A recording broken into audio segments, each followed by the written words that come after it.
வணக்கம் நண்பர்களே. நம்ம உலகத்துல எவ்வளவோ செடிகளை பார்த்துருப்போம். அந்த செடியில இருக்கக்கூடிய பூக்கள், காய்கள், பழங்கள் எல்லாத்தையுமே நம்ம பறிச்சிருப்போம். ஆனா எந்த ஒரு செடியுமே நம்மளுக்கு ரியாக்ஷன் பண்ணாது. ஆனா இந்த ஒரு செடி தொட்டவுடன் அதன் இலைகள் சுருங்குது அல்லவா? நீங்க நினைச்சிருக்கீங்களா என்னைக்காவது? நம்ம எவ்வளவோ செடிகளை பறிச்சிருக்கோம், தொட்டிருக்கோம். ஆனா இந்த மாதிரி பண்ணலை. ஏன் இந்த செடி மட்டும் அப்படி பண்ணுது? இந்த செடிக்குள்ள அப்படி என்ன ஒரு முக்கியமான விஷயம் இதுக்குள்ள நடக்குது? இதுக்கு என்ன அப்படி ஒரு மேஜிக் இருக்குது நீங்க நினைச்சிருப்பீங்களா? இன்னைக்கு அந்த செடி ஏன் சுருங்குது? இந்த செடியை ஏன் ஸ்பெஷலா எல்லாரும் சொல்றாங்க? முக்கியமா இது வாஸ்து ரீதியா இது வீட்டுக்கு அதிர்ஷ்டத்தை ஈர்க்கக்கூடிய ஒரு செடின்னு சொல்றாங்க. வீட்டில் பாசிட்டிவ் எனர்ஜியை கொடுக்கக்கூடிய ஒரு செடி அப்படின்னு சொல்றாங்க. இது ஜோதிடம் மற்றும் வாஸ்துவில் முக்கிய முக்கிய சக்தி வாய்ந்த செடியா இருக்குது. ஏன்னா மற்ற செடிகளை விட இந்த செடி டிஃப்ரெண்டாக ஒரு வேலை செய்யுது. அப்போ எல்லாருமே நம்ம ஒருத்தவங்க டிஃப்ரெண்ட்டாக செஞ்சால் அவங்கள நம்ம சொல்லுவோம்ல, அவங்களுக்கு முக்கியத்துவம் கொடுப்போம்ல.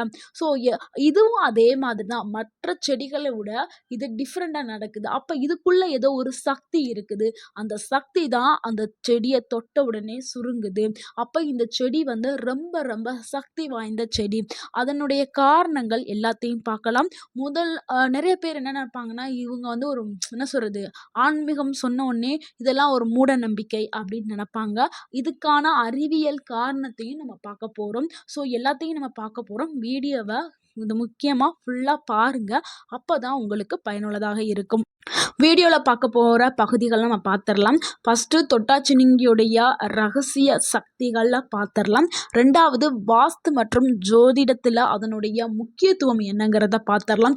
வீட்டில் இந்த செடியை எங்கே வச்சா அதிர்ஷ்டம் வரும், யாரெல்லாம் கட்டாயம் வளர்க்க வேண்டும், அதனுடைய அறிவியல் உண்மை, ஆன்மீக நம்பிக்கை, இது எல்லாத்தையும் தான் நம்ம முழுமையாக பார்க்க போகிறோம். ஸோ வீடியோவை ஸ்கிப் பண்ணாமல் ஃபுல்லாக பாருங்கள். கண்டிப்பாக உங்கள் வீட்லேயும் அதிர்ஷ்டம் நிறைய போகுது. தொட்டாச்சினிங்கினா என்ன? தொட்டாச்சினிங்கிறது ஒரு சிறிய மூலிகை செடி. இதனுடைய சிறப்பு என்ன தெரியுமா? இதனுடைய இலைகளை நம்ம மெதுவா தொட்ட உடனே சுருங்குறது தான் இதனுடைய சிறப்புகள். அதாவது இதுக்கு இங்கிலீஷ்ல என்ன சொல்லுவாங்கன்னா, டச் மீ நாட் பிளான்ட் அப்படின்னு சொல்லி ஆங்கிலத்துல சொல்லுவாங்க. தமிழ்ல தொட்டால் சினிங்கி, நானும் செடி, தாழ்மையான செடி, இந்த மாதிரியான பல பெயர்கள் இருக்குது. நிறைய பேர் இதை களை செடி அப்படின்னு சொல்லுவாங்க. இது களை செடி அல்லங்க. இது ரொம்ப ரொம்ப செல்வத்தை ஈர்க்கக்கூடிய ஒரு சக்தி வாய்ந்த செடி. பண்டைய காலத்துல இத சித்த மருத்துவம் முதல் கிராமத்துல வீட்டுல வைத்தியம் போவாங்கல்ல, அந்த மருத்துவத்தெல்லாம் இதை நம்பிக்கையோடு பயன்படுத்திட்டு வந்திருக்காங்க. இது ரொம்ப ரொம்ப முக்கியத்துவம் இந்த செடிக்கு கொடுத்துட்டு வந்திருக்காங்க. அறிவியல் ரகசியத்தை பார்க்கலாம். இது மாயை இல்லைங்க, இது ஒரு அறிவியல் செயல். இந்த செடியில பல்வினஸ் என்ற சிறப்பு பகுதி உள்ளது. இது தொட்ட உடனே அங்க உள்ளிருக்கும் நீர் அழுத்தம் திடீரென மாறுகிறது. இலைகள் பாதுகாப்பு காரணமாக மூடுகின்றன. இது ஒரு செல்ஃப் டிஃபென்ஸ் மெக்கானிசமா இருக்குது. பூச்சிகள் அதனுடைய இலைகளையோ பூக்களையோ சாப்பிடாம இருக்கிறதுக்காக இயற்கை கொடுத்த ஒரு சென்சிட்டிவிட்டி அப்படின்னு சொல்லலாம், இல்லைன்னா புத்திசாலித்தனம் அப்படின்னு சொல்லலாம். ஏன்னா தொட்டவுடன் இலைகள் சுருங்கி கொள்ளுதுன்னா அது அதுக்கான ஒரு சிக்னல் அப்படின்னு சொல்லிக்கலாம். இதனால தான் விஞ்ஞானிகள் கூட இந்த செடியை உணர்வு கொண்ட செடி என்று சொல்றார்கள். அவர்கள் ஆராய்ச்சி செய்து இது உணர்வு தன்மை கொண்ட செடி அப்படின்னு சொல்றாங்க. அடுத்து ஆன்மீக நம்பிக்கையை பார்க்கலாம். பழங்காலத்துல இந்த செடியை நெகட்டிவ் எனர்ஜியை அப்சார்ப் செய்யும் செடியா இதை பயன்படுத்திட்டு வர்றாங்க. உங்க வீடுகள்ல அடிக்கடி சண்டை, பிரச்சனை, கண் திருஷ்டி இந்த மாதிரி இருந்துச்சுன்னா, அதாவது உங்களுடைய வீட்டில் ஏதாவது ஒரு கெட்ட விஷயம் நடக்குது, கெட்ட விஷயம் வீட்டுக்குள்ள இருக்குது, அதை வெளியேற்றணும் அப்படின்னா இந்த செடியை நீங்க கரெக்டான திசையில வளர்த்துட்டு வந்தீங்கன்னா, அங்க இருக்கக்கூடிய அந்த கெட்ட எனர்ஜி, நெகட்டிவ் எனர்ஜி எல்லாத்தையுமே இந்த செடி வெளியேற்றும் தன்மை கொண்டது. வீட்டை காப்பாற்றும் செடி, அப்புறம் தீய பார்வைகளை அகற்றும் செடி. முக்கியமா இந்த பில்லி, சூனியம், ஏவல், இந்த மாதிரி கண் திருஷ்டி, இந்த மாதிரியான தீய செயல்கள் வீட்டுக்குள்ள இருந்துச்சுன்னா அதை வெளியேற்றும் தன்மை கொண்டது இந்த தொட்டால் சினிங்கி அப்படின்னு ஆன்மீகத்துல நம்பப்படுறாங்க. ஏன் தெரியுமா? இது மனிதன் தொடுதலுக்கு பதில் அளிக்கிறது. அதனாலதான் இது சுற்றி உள்ள ஆற்றலை உணரும் என்று நம்பப்படுகிறது. ஸோ சுற்றி என்ன ஆற்றல், தீ ஆற்றல் இருக்கா, நல்ல ஆற்றல் இருக்கான்னு சொல்லி அந்த செடிக்கு அது வந்து உணரும் தன்மை கொண்டது, தீய ஆற்றலை வந்து வெளியேற்றக்கூடிய தன்மை கொண்டது, நல்ல ஆற்றலை வீட்டுக்குள்ள கொண்டாரும் தன்மை கொண்டது. பல கிராமங்கள்ல வீட்டுக்கு முன்னாடி இதை வளர்ப்பது ஒரு வழக்கமா வச்சிருப்பாங்க.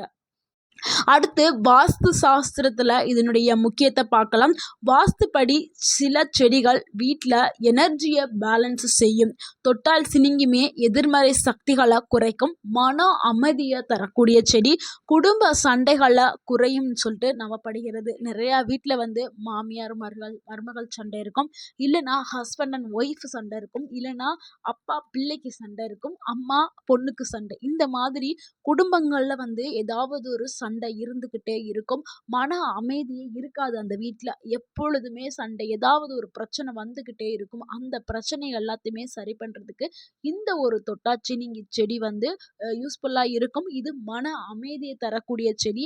அந்த செடியிலேருந்து வரக்கூடிய ஆற்றல் எல்லாமே வந்து நல்ல ஆற்றல், கெட்ட ஆற்றல் இருந்தால் அதை உறிஞ்சி வெளியில் தள்ளிடும். ஸோ குடும்பத்தில் இருக்கக்கூடிய சண்டைகள் எல்லாத்தையுமே ஈஸியாக குறைக்கிறதுக்கும், வீட்டில் இருக்கக்கூடிய கெட்டது எல்லாத்தையும் வெளியேற்றுறதுக்கும் இந்த செடி வந்து உதவி பண்ணுது. வாஸ்து சாஸ்திரத்துலேயும் இது ரொம்ப ரொம்ப முக்கியமாக கருதப்படுறாங்க. எங்கே இதை வைக்கிறது அப்படிங்கிறது ரொம்ப ரொம்ப முக்கியம். ஸோ நல்லதுன்னு சொல்லிட்டு தொட்டாச்சினி செடிங்க வாங்கி எங்கேயாவது வச்சிடக்கூடாது. அதுக்கான திசை அதை எல்லாத்தையும் தெரிஞ்சுட்டு அதை எப்படி வழிபடணும் அப்படிங்கிறத இப்போ பார்த்தலாம். எங்கே இதை வைக்கணும்னா வீட்டுடைய வடகிழக்கு பகுதிகளில் வைக்கணும். இதை வந்து தோட்டத்துலேயும் வச்சு வளர்க்கலாம். நம்ம வீட்டுக்கு முன்னாடி தோட்டம் இருந்தால் தோட்டத்தில் வச்சு வளர்க்கலாம், இல்லைன்னா பால்கனியில் வச்சுக்கலாம். வீட்டோடைய நுழைவாய்வு அருகில் வைக்கிறது ரொம்ப ரொம்ப நல்லது. இந்த செடியை எங்கே வைக்கக்கூடாது அப்படின்னா, படுக்கை அறைக்கு உள்ளே வைக்கக்கூடாது, அதாவது பெட்ரூம்க்கு உள்ளே வைக்கிறேன் அப்படின்னு சொல்லிட்டு அங்கே வைக்காதீங்க. ஏன்னா சண்டைலாம் அங்கே தான் நடக்குது அப்படின்னு சொல்லிட்டு அங்கே சில பேர் வைப்பாங்க. அங்கே வைக்கக்கூடாது. அதே மாதிரி சமையலறைக்கு அருகிலையும் வைக்கக்கூடாது. ஸோ இந்த 2 இடங்கள் பாத்ரூம் பக்கத்தில் இங்கெல்லாம் வைக்கவே கூடாது. அடுத்து இந்த செடியோடைய ஜோதிடம் ராசி பலன்களை வந்து பார்த்துலாம். ஜோதிட நம்பிக்கையில் இந்த செடியை வந்து எப்படி இது பண்ணுறாங்க, இந்த செடி குறிப்பாக கீழ்கண்ட ராசிகளுக்கு ரொம்ப ரொம்ப நல்லது அப்படின்னு சொல்கிறாங்க. அது என்ன ராசினா கடகம், மீனம், விருச்சம், இந்த 3 ராசிகளுக்கும் வந்து ரொம்ப சிறந்த ஒரு செடியாக இருக்குது. இவர்கள் எல்லாமே எமோஷ்னல் எனர்ஜி அதிகம் கொண்டவர்களாக இருப்பார்களாம். யார்? கடக ராசி இருக்கிறவங்க, மீன ராசி இருக்கிறவங்க, விருச்ச ராசி இருக்கிறவங்க எல்லாம் அவங்க வந்து டக்கு டக்குன்னு எமோஷ்னல் ஆயிடுவாங்க. ஸோ அவங்களுக்கு இந்த செடி ரொம்ப யூஸ்ஃபுல்லாக இருக்கும். இந்த செடி மன அமைதியை அதிகரிக்க செடி.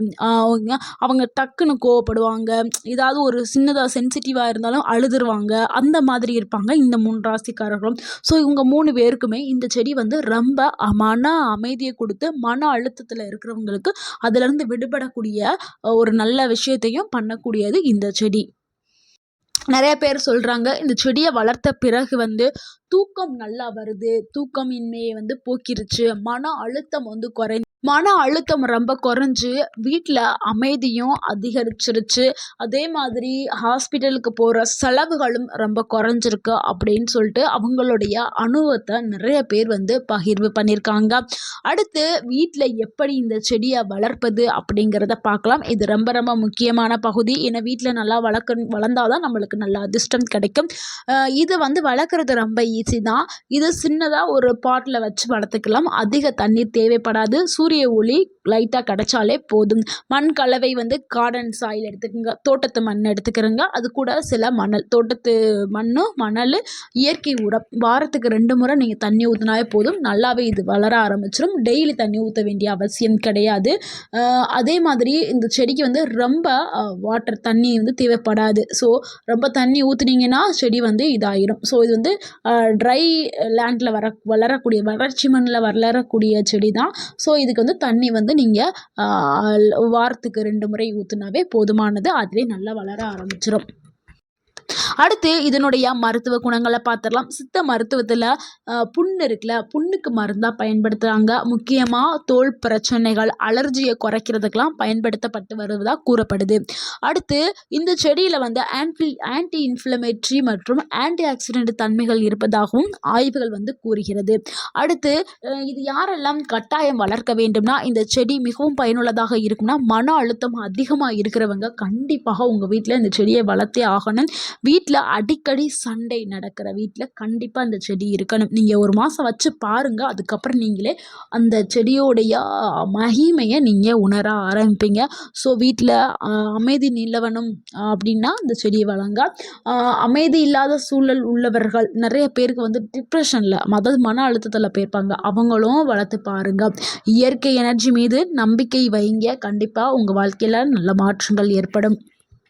இந்த செடியில் மறைந்திருக்கக்கூடிய ரகசியங்களை பார்க்கலாம். பல பேரும் கவனிக்காத ஒரு விஷயம், இந்த செடியை நீங்கள் தினமும் பார்த்தாலே மனம் இயற்கைக்கு இணைய ஆரம்பிச்சிடும். கவனம் அதிகரிக்க ஆரம்பிக்கும். உங்களுடைய மன அழுத்தம் எல்லாமே குறைய ஆரம்பிக்கும். தூக்கமின்மை சரியாகிரும். அதாவது இது வந்து மேஜிக் இல்லை, இது ஒரு நேச்சுரல், அதாவது இயற்கை தெரப்பி தாங்க இந்த செடி. என்ன நண்பர்களே, இந்த செடியை நீங்கள் ஆல்ரெடி உங்கள் வீட்டில் வளர்த்துருக்கீங்களா? வளர்த்துட்டு வந்தீங்கன்னா உங்களுடைய அனுபவத்தை கமெண்ட்டில் பகிருங்க. இந்த மாதிரியான ஹெல்த்து, வாஸ்து, ஆஸ்ட்ராலஜி தகவலுக்கு நம்ம சேனலில் சப்ஸ்கிரைப் பண்ணுங்கள். இந்த வீடியோ உங்களுக்கு பிடிச்சிருந்தா அந்த வீடியோக்கு ஒரு லைக் பண்ணுங்கள். இதை உங்களுடைய ஃப்ரெண்ட்ஸ் அண்ட் ஃபேமிலிக்கு ஷேர் பண்ணுங்கள். மறக்காமல் நம்ம சேனலை சப்ஸ்கிரைப் பண்ணுங்கள். தேங்க்யூ ஃபார் வாட்சிங்.